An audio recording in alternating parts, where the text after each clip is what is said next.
Welcome back વિદ્યાર્થી મિત્રો. ભાઈ લાસ્ટ ટાઈમ મેચિંગ ધ ફંક્શનમાં 3 પેરેગ્રાફ ભણી ગયા હતા. આજે લખો મારી સાથે ચોથો પેરેગ્રાફ. તમારે જે લખવાનું છે સમય રહેશે ફક્ત 2 મિનિટ. લખો નંબર 4, ચોથો paragraph. A and B.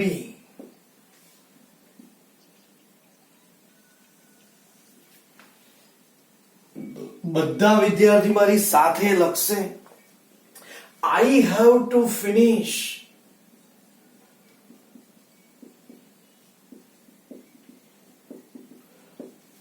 I have to finish the work before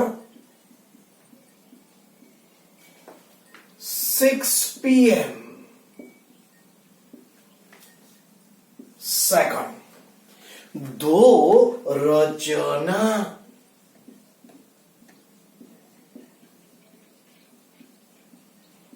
दो Rachna score. Rachna score well. Well, she did not get.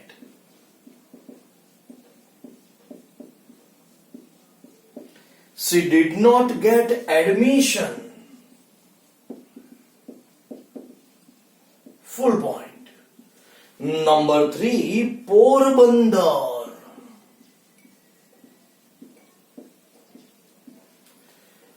Porbandar is the place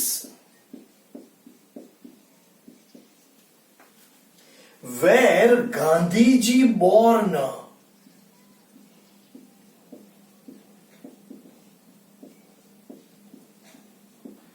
And number 4, Narendra Modi will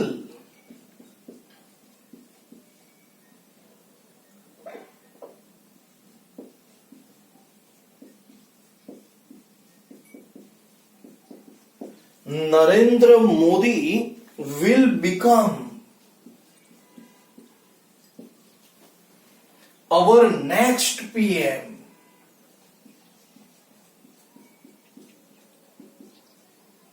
Our next PM in 2014. Oh, sorry, 24. ચાલો તો વિદ્યાર્થી મિત્રો હવે લખું છું એની condition.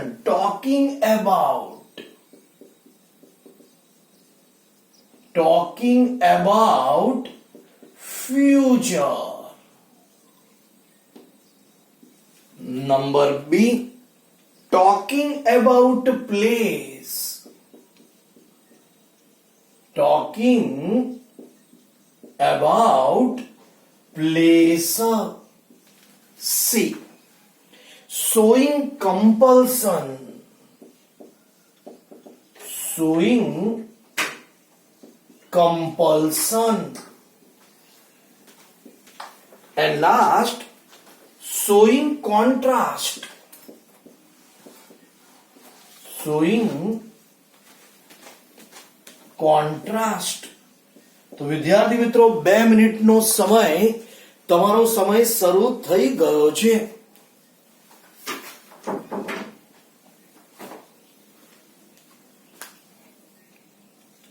શાંતિથી વાંચી વિચારીને લખવાનું છે.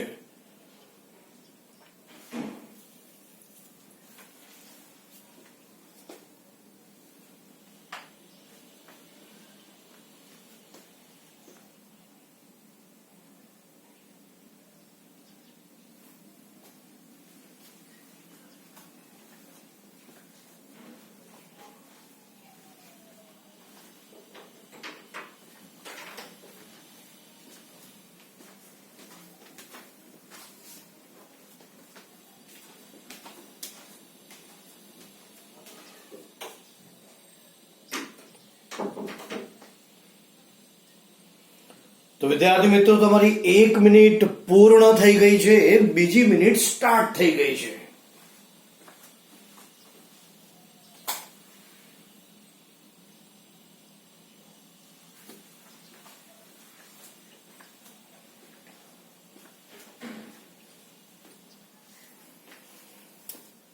જે વિદ્યાર્થી લખે છે એ ઝડપ કરશે. હવે તમારી પાસે ભાઈ 1 મિનિટ પણ રહી નથી.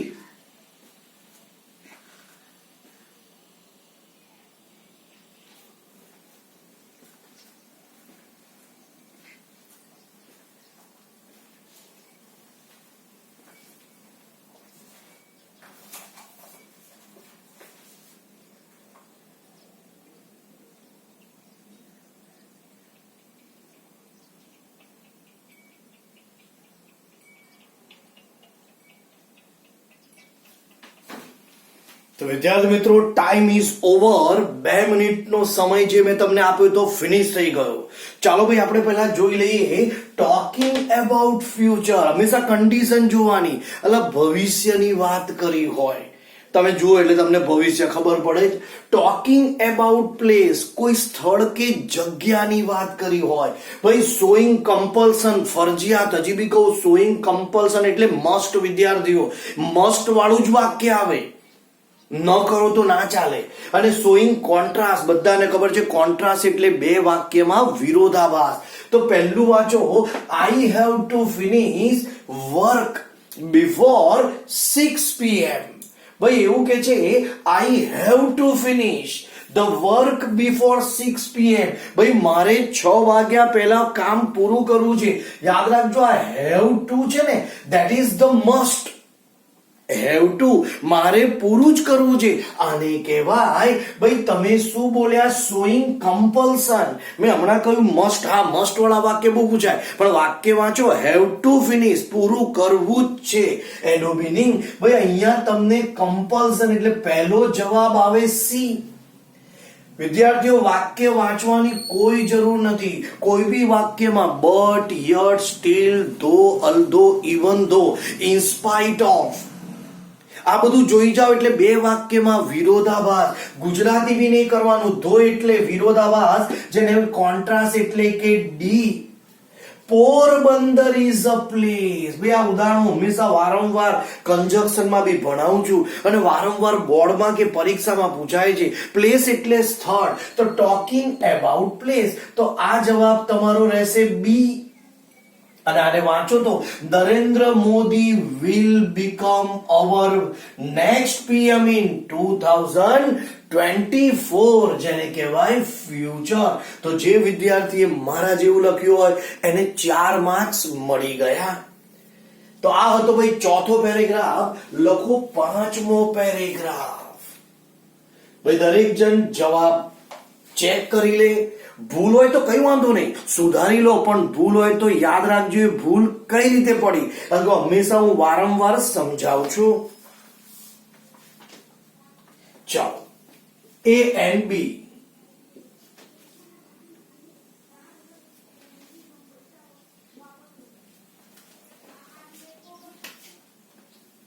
પહેલું વાક્ય, where have you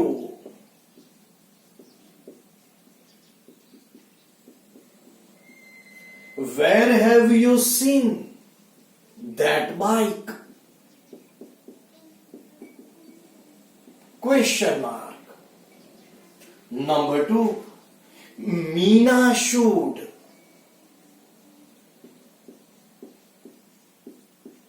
Meena should take light food. Light food in the evening.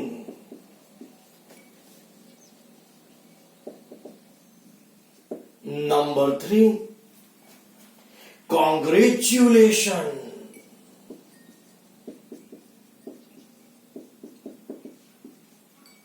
उद्गार चिन्ह, अर्चना.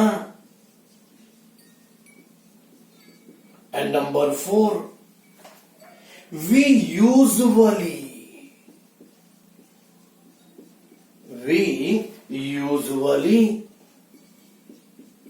walk to school. તો વિદ્યાર્થી મિત્રો, આ તમારા વાક્ય હતા અને હવે હું એની કન્ડિશન લખીશ. ભાઈ exchanging નાઇસટીઝ. exchanging niceties. Second, describing frequency of action. Describing frequency of action. Number C, expressing advice. Expressing advice. And D, seeking information. Seeking information. તો વિદ્યાર્થી મિત્રો 2 મિનિટનો સમય તમારો સમય શરૂ થઈ ગયો છે. શાંતિથી વાંચી વિચારીને લખો.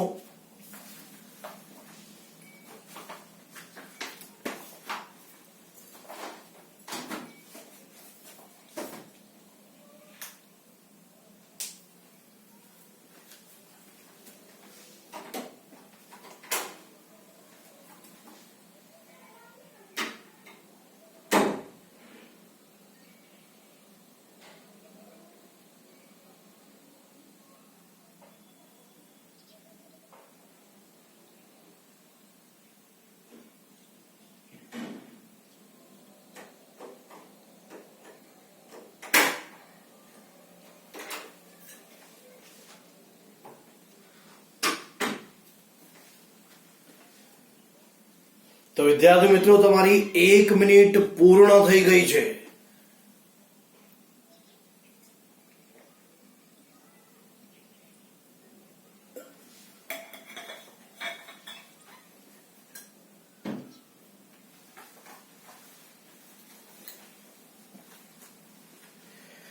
ધ્યાનપૂર્વક વાંચી વિચારીને લખવાનું છે. ભાઈ આ તમારા રોકડિયા માર્ક્સ કહેવાય વિદ્યાર્થીઓ. 9 અને 10 ના વિદ્યાર્થી માટે તો રોકડિયા માર્ક્સ.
તો વિદ્યાર્થી મિત્રો ટાઈમ ઇઝ ઓવર.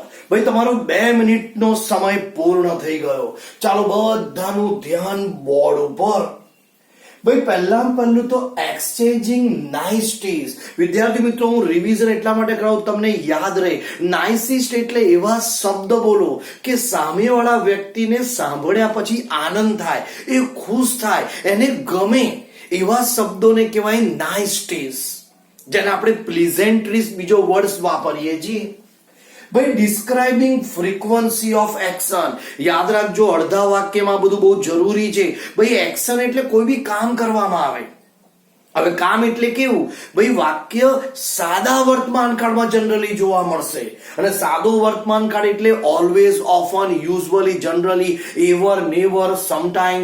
આ બધા ક્રિયાપદો આપેલા હશે. અથવા તો ચાલુ વર્તમાન કાળનું વાક્ય જે તમને હંમેશા ક્રિયા ચાલુ છે એટલે કે એક્શનમાં બતાવશે. Expressing advice. એડવાઇસ એટલે સલાહ, સૂચન. કોઈ વ્યક્તિ આપણને સલાહ અને સૂચન આપે. તમે વાક્ય વાંચો તો ખબર પડે આપણને કોઈ સલાહ આપે છે. Seeking information. વિદ્યાર્થીઓ જ્યારે બી વાક્ય પ્રશ્નાર્થ હોય, કોઈ આપણને પ્રશ્ન પૂછે, ભાઈ જેને કહેવાય ઇન્ક્વાયરી એઝ નેચર. બીજો વર્ડ છે ઇન્ક્વાયરી એઝ નેચર, જેને કહેવાય સીકિંગ ઇન્ફોર્મેશન. કોઈ તમને પ્રશ્ન પૂછે તો પહેલું જ વાક્ય વાંચો, where have you seen that bike. ભાઈ તે આ બાઇક ક્યાં જોઈ? તો તમને જો પ્રશ્ન પૂછેલો તમને ખબર પડે, જો પ્રશ્ન આ ચારે ચાર વાક્યમાં એક જ વાક્ય જે પ્રશ્નાર્થ છે, that is the seeking information. તો આપણો પહેલો જવાબ આવી ગયો. Meena should take light food in the evening. ભાઈ મીના હલકો ખોરાક રાત્રે લેશે. ભાઈ તમને કે રાત્રે તારે હલકો ખોરાક, એટલે તને શું કર્યું? એડવાઇસ આપી, સલાહ કે રાત્રે આમ દબાઈને ના ખાઈશ ભાઈ, હલકો ખોરાક લે. એનો મીનિંગ ભાઈ તમને કહ્યું છે એક્સપ્રેસિંગ એડવાઇસ, એટલે કે સી. કોંગ્રેચ્યુલેશન ઉદ્ગાર વાળા વાક્ય હોય ને, એ નાઇસ ટીઝ પ્લેઝેન્ટરી, ભાઈ એ વાક્ય ઇમોશન સાથે જોડાયેલા છે. તમે કોઈને કહો કોંગ્રેચ્યુલેશન, એ કેટલો ખુશ થઈ જાય ભાઈ. તો અહીંયા છોકરીને આપણે કોંગ્રેચ્યુલેશન કહ્યું, ધેટ ઇઝ ધ એક્સચેન્જિંગ નાઇસટીઝ. અને જુઓ, વી યુઝ્યુઅલી વોક સ્કૂલ, એટલે અમે લોકો તો જનરલી સામાન્ય રીતે ચાલીને સ્કૂલે જઈએ છીએ. સાયકલ કે ભાઈ વાહન એમાં જતા નહીં, અમે તો ચાલીને જઈએ છીએ. એનું મીનિંગ જો સાદો વર્તમાન કાળ યુઝ્યુઅલી, આને કહેવાય એક્શન. તો વિદ્યાર્થી મિત્રો ચેક કરી લો અને તમારા જવાબ બધાના સાચા જ હશે. લખો છઠ્ઠો પેરેગ્રાફ. 10 પેરેગ્રાફ હું હંમેશા દરેક ટોપિક ના કરાવું છું, જેથી તમારું ભાઈ કમ્પ્લીટ થઈ જાય, એ ટોપિક તમારો વ્યવસ્થિત થઈ જાય. બધા વિદ્યાર્થી મારી સાથે લખશે A and B. ભાઈ હવે જે અત્યાર સુધી છે 9માના પેરેગ્રાફ હતા, હવે 10માના પેરેગ્રાફ. ઉલટા 10માના પેરેગ્રાફ ઉલટા સહેલા હશે. જેમ કે તમે જુઓ, પહેલું જ છે મંથન, અને બોર્ડમાં 3 માર્ક્સ. મંથન, who is my cousin? Who is my cousin sing well? Full point. 33, the result was. The result was declared last week. 34, કોઈ કે સર આ નંબર કેમ માર્યા? બોર્ડ ની અંદર તને કમ્પલસરી 32, 33, 34 આ 3 નંબર ઉપર જ આ ટોપિક પૂછાશે. પછી હું 1, 2, 3 જ લખીશ. હુર્રા, હુર્રા, we have got it. તો વિદ્યાર્થી મિત્રો, ભાઈ આ બોર્ડ ની અંદર આ 10માં અત્યાર સુધી ભણ્યા તમે લોકો 9, હવે આ 10માં 3 જ વાક્ય 3 માર્ક્સ માટે. કન્ડિશન પહેલી, એક્સપ્રેસિંગ નાઇસટીઝ. જો ભાઈ 9મા વાળા તો ખુશ થવાનું, કેમ કે એ લોકો ઓલરેડી 10માનું ભણી રહ્યા છે. Expressing નાઇસટીઝ. Number 2,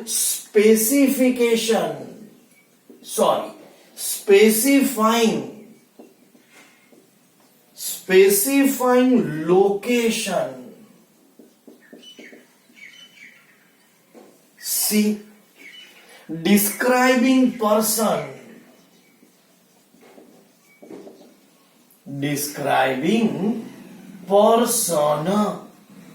And D, describing action.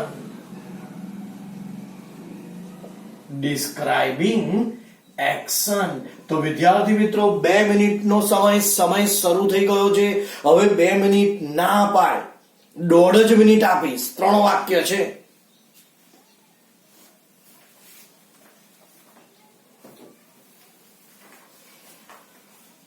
ત્રણ વાક્ય છે, 1.5 મિનિટમાં આરામથી લખાઈ જાય. શાંતિથી વાંચી વિચારીને લખો, કોઈ ઉતાવળ નહીં.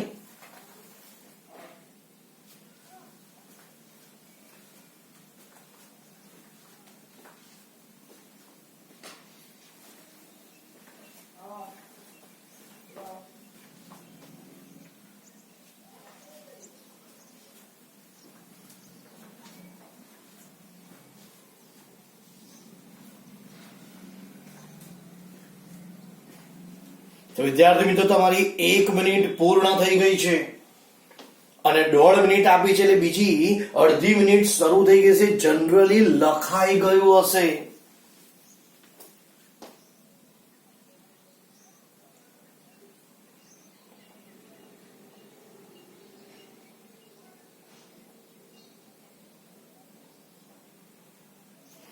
તો વિદ્યાર્થી મિત્રો time is over. 1.5 minute finish થઈ ગઈ. ભાઈ એક્સપ્રેસિંગ નાઇસટીઝ એવું કહો કે વ્યક્તિ ખુશ થાય. Specify location. લોકેશન એટલે જગ્યા બતાવવામાં આવે. ડિસ્ક્રાઇબિંગ પર્સન એટલે વ્યક્તિ વિશે વર્ણન કરવામાં આવે. અને એક્શન એટલે કાર્ય. ભાઈ મંથન હુ ઇઝ માય કઝિન સિંગ વેલ. મંથન મારો પિતરાઈ છે, બહુ મસ્ત ગાય છે. તો કોના વિશે વાત કરી? મંથન. એને કહેવાય ડિસ્ક્રાઇબિંગ પર્સન. યાદ રાખજો ભાઈ, પહેલો જવાબ આવે C. The result was declared. વિદ્યાર્થી મિત્રો was were વત્તા past participles. યાદ રાખજો મેં કહ્યું તું change the voice, passive voice. જો આને passive voice કહેવાય. result ને declare કરવામાં આવે. The result was declared. આ passive voice છે, રચના છે was were વત્તા past participle. passive voice એટલે હંમેશા એક્શન કહેવાય, કેમ કે કોઈ વ્યક્તિ દ્વારા થયું હશે. that is the describing action. મેં લાસ્ટ ટાઈમ બી સમજાવ્યું છે, passive voice એટલે action. Hurrah, we have got it. ભાઈ જુઓ, ખુશ થઈ ગયા. Expressing niceties. તો ભાઈ અહીં લોકેશન તો સ્થળ તો બતાવ્યું જ નથી, એટલે જુઓ આને કહેવાય હુર્રા, ખુશ થઈ જવું. તો વિદ્યાર્થી મિત્રો આજે આટલું ઇનફ છે. ચેક કરી લો, ફરી વાંચીને આવજો. ફરી મળીશું. Okay, C you on next.